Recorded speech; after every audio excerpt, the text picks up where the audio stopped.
La cuestión palestina aún no se ha resuelto, una realidad que es especialmente palpable en este 2024 cuando Israel ha matado a más de 40.000 palestinos en Gaza en más de un año de bombardeos tras el ataque de Hamás el 7 de octubre de 2023. Por ello cobra especial relevancia el Día Internacional de Solidaridad con el Pueblo Palestino, que se celebra cada 29 de noviembre desde 1977.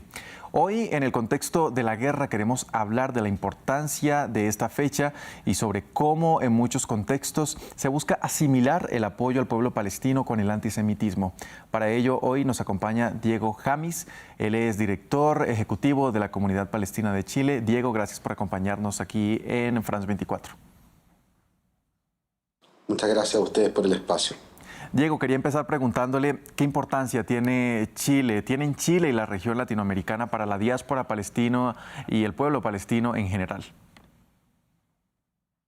Bueno, en Chile Chile es el país del mundo, fuera del mundo árabe, con mayor cantidad de ciudadanos de origen palestino. Se estima que hay a lo menos 500.000 de chilenos que tenemos origen palestino, y eso ubicaría a Chile luego de Jordania como el país con más palestinos en el mundo, muy cerca de lo que hay hoy día en Siria o de lo que hay hoy día en el Líbano.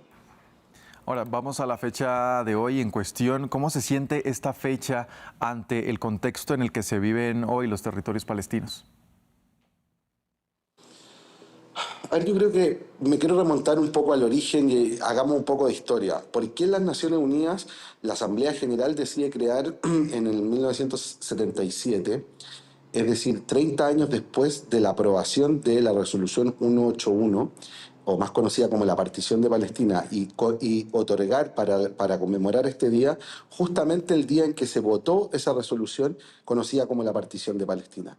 Porque finalmente el sistema de Naciones Unidas o el sistema, la legalidad internacional, los países, hacen también una especie de mea culpa de lo que significó y de lo que se ha significado hasta el día de hoy, de lo que ha tenido que sufrir el pueblo palestino luego de la aprobación de esa resolución y de la votación de esa resolución, que fue el fundamento jurídico que se usó para constituir el Estado de Israel. Esa resolución planteaba que sobre el territorio de la Palestina histórica, sobre el territorio del mandato británico sobre Palestina que había entregado la Sociedad de las Naciones al Reino Unido, se tenían que constituir dos estados, Israel y Palestina. Bueno, Israel se constituyó en 1948, han pasado más de 76 años, 77 en efecto desde esta partición, y el Estado de Palestina hasta el día de hoy no se constituye oficialmente. Esa resolución establecía que tenían que haber dos estados, uno que iba a ocupar alrededor del 56% del territorio, que era Israel, el otro el 43% y un 1% internacional. Finalmente Israel, y no hablaba de limpiezas étnicas, es decir, en el territorio del Estado de Israel no implicaba la expulsión de la población palestina. Finalmente Israel se termina constituyendo en el 78%, y lo más dramático de todo, que se produce una limpieza étnica, una Nakba, cuyos resultados son más de 750.000 palestinos expulsados de sus hogares, más de 400.000 aldeas palestinas destruidas, y cuyas consecuencias hemos visto hasta el día de hoy, sufrimos hasta el día de hoy, donde hay más de 6 millones de refugiados palestinos que, como cualquier refugiado que sale de un conflicto, tienen derecho a volver a su hogar, y en este caso existe la resolución 194. Entonces, además, lo otro importante es que la ONU crea junto con esa resolución, el Comité Permanente de Naciones Unidas para el ejercicio de los derechos inalienables del pueblo palestino. Por eso yo te digo que lo que significa y que yo creo que genera un cambio es que empieza un proceso en donde el sistema de Naciones Unidas, bueno, los Estados miembros, pero finalmente son los que lo conforman, Sí. empiezan a hacer un pequeño mea culpa de la situación que han tolerado que sufra el pueblo palestino, al cual se le han vulnerado sus derechos por más de 76 años. Y en este contexto de genocidio, las cifras son más de 44.000 muertos desde el 7 de octubre del año pasado a la fecha. Más de 17.000 de ellos son niños. Recordemos que el periodista con mayor número de periodistas asesinados cobra especial importancia. Yo vengo llegando, se hizo un acto conmemorativo en la CEPAL, que es la sede de la Comisión Económica para América Latina, que es la mayor representación de las Naciones Unidas en América Latina, que tiene su sede acá en Santiago, donde hubo un discurso muy fuerte y potente del coordinador de Naciones Unidas, Sí. del representante de la CEPAL y del canciller chileno. Sí. Diego, lo decíamos al principio y es una realidad que en algunos países, como pueden ser, por ejemplo, Francia, Alemania, Argentina y muchos otros, se está buscando asimilar el apoyo al pueblo palestino con el antisemitismo. ¿Qué opinión le merece esto?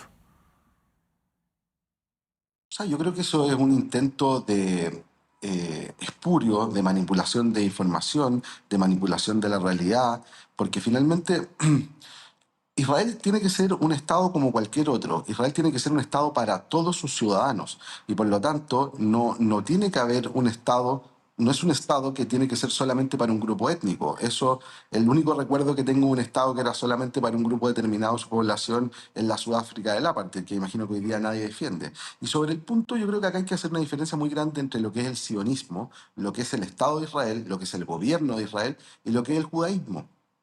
Yo no puedo asimilar y no tiene ningún sentido responsabilizar a los judíos por las acciones del Estado de Israel no tiene ningún sentido, pero también no puede en la crítica a un Estado, todos los Estados son sujetos de crítica, asimilarse a una conducta discriminatoria a un grupo como la población mundial que profesa la religión judía. Por lo tanto, yo creo que lo que hay ahí es básicamente un intento de manipular la realidad, de manipular la información y básicamente intentar darle a Israel una patente de corso, de fondo un permiso para violar flagrantemente la legalidad internacional, como lo ha hecho desde 1948 a la fecha, sin ninguna consecuencia, acusando a cualquier crítico de sus políticas criminales, acusándolo de discriminación a los judíos, lo cual es un acto que, o sea, es totalmente abominable el discriminar a una persona por la religión que profesa.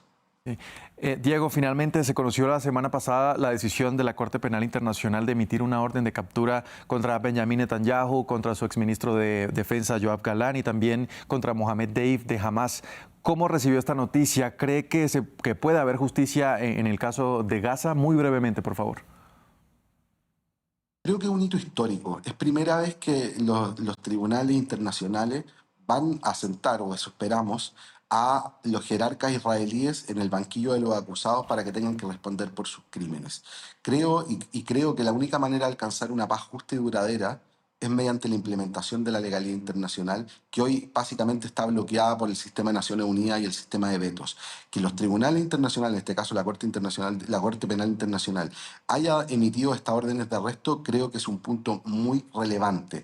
Probablemente, tal como lo han hecho muchos, estos criminales no van a pisar países que los van a detener, pero ya saben los futuros jerarcas israelíes que sus consecuencias van a tener, o podrían tener, o sea, sus actos podrían tener consecuencias y van a pasar a ser, como hoy día es el señor Netanyahu y el señor Gallant, parias a nivel mundial. Saben que no pueden viajar a cualquier país del mundo libremente. Y eso creo que es una señal de esperanza y claramente es una contribución a la paz y a una paz justa y duradera. Bien, era Diego Camis, director ejecutivo de la Comunidad Palestina de Chile. Muchas gracias por acompañarnos aquí en France 24. Muchas gracias a usted y por constantemente estar hablando de Palestina. Y de esta manera hacemos una breve pausa y ya regresamos con más. Esto es El Mundo Ahora.